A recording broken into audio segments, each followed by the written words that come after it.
Hey guys, good morning. ఈరోజు కాజు ఉప్మా ఎలా చేయాలో చూద్దాం.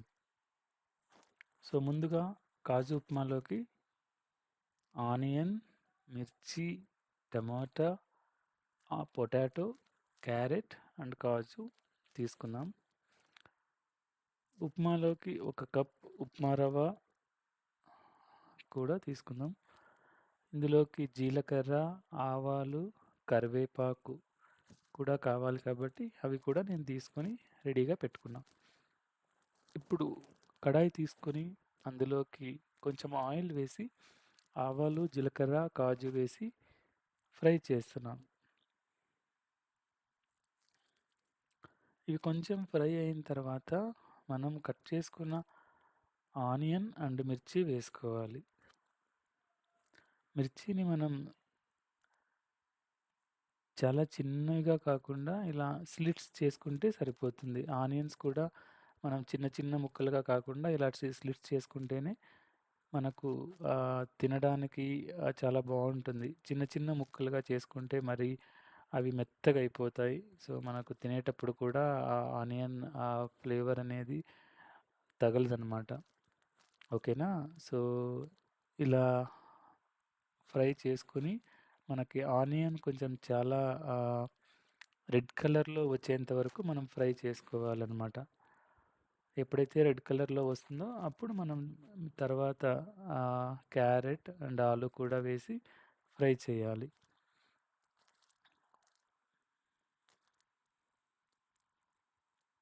సో ఆలు అండ్ క్యారెట్ మనం నేనైతే చిన్న ముక్కలుగా కట్ చేసుకున్నాను. ఎందుకంటే ఇవి ఉడకడానికి టైం పడుతుంది కాబట్టి నేను చిన్న ముక్కలుగా కట్ చేసుకొని అంటే క్యూబ్ షేప్స్లో కట్ చేసుకొని ఫ్రై చేస్తున్నాను. ఇవి కొంచెం మీడియం మీడియం కుక్ అయినా కూడా సరిపోతుంది. ఎందుకు అంటే మనం నీళ్ళు వేసి మళ్ళీ కొంచెం సేపు ఉడకబెడతాం కాబట్టి మనం ఇప్పుడు కుక్లో చేసి మీడియంగా కుక్ చేసి తర్వాత టమాటో వేసేయాలి. సో టమాటో ఉడకడానికి ఎక్కువ టైం పట్టదు కాబట్టి ఒక 2-3 నిమిషాల పాటు ఉడికించేసి ఇలా టమాటో మెత్తగా అయిన తర్వాత ఇప్పుడు నీళ్ళు వేయాలి. సో నేను ఒక కప్పు ఉప్మా రవ్వ తీసుకున్నా కాబట్టి అందులోకి 3 కప్పుల నీళ్ళు వేసుకుంటాను నేను. సో అప్పుడే మనకు ఉప్మా రవ్వ కూడా మెత్తగా ఉడుకుతుంది. తినడానికి కూడా బాగుంటుంది. అందులో నేను తీసుకున్న రవ్వ పెద్ద ఉప్మా రవ్వ, ఇది చిన్నది కాదు. అందుకనే 3 కప్పుల నీళ్ళు వేసుకుంటున్నా ఒక కప్పు ఉప్మా రవ్వకి. సో నీళ్ళు వేసుకున్న తర్వాత మనం ఇప్పుడు సాల్ట్ ఎంత కావాలో అంత వేసుకోవాలి. సో నేనైతే ఒక స్పూన్ సాల్ట్ వేసుకుంటున్నాను.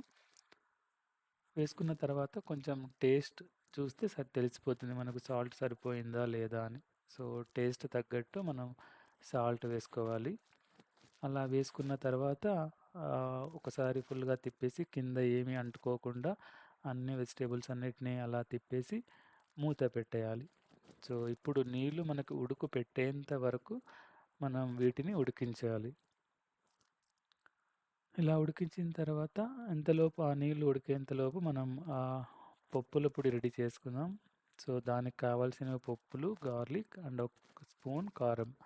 సో ఆ 3 కూడా తీసుకొని ఇలా మిక్సీలో వేసేసుకుంటే మనకి పొడి రెడీ అయిపోతుంది. సో మా సైడ్ అయితే ఏ ఫంక్షన్ చేసినా ఏ ఫంక్షన్‌లో ఉప్మా చేసినా దానికి పొడి మాత్రం కంపల్సరీ పెడతారు. సో ఇప్పుడు మనకు నీళ్ళు ఆల్రెడీ ఉడుకు స్టార్ట్ అయిపోయింది కాబట్టి మనం కప్‌లో తీసుకున్న ఉప్మా రవ్వని ఇందులో వేసేసి ఇలా తిప్పుతూ ఉండాలి.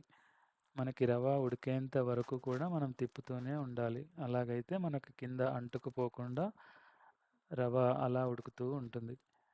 సో అలా తిప్పుతూ ఉంటే మనకు నీళ్ళన్నీ కూడా అందులోకి ఇమిరిపోయి మనకి ఉప్మా రెడీ అయిపోతుందన్నమాట. సో ఇప్పుడు మనకి ఉప్మా రెడీ అయిపోయింది. మనం అలాగే స్టవ్ పైన కొంచెం సేపు వదిలేసి తర్వాత మనం సర్వ్ చేసుకోవడమే అన్నమాట. సో సర్వ్ చేసుకున్న తర్వాత మనకి ఇలా వేడి వేడి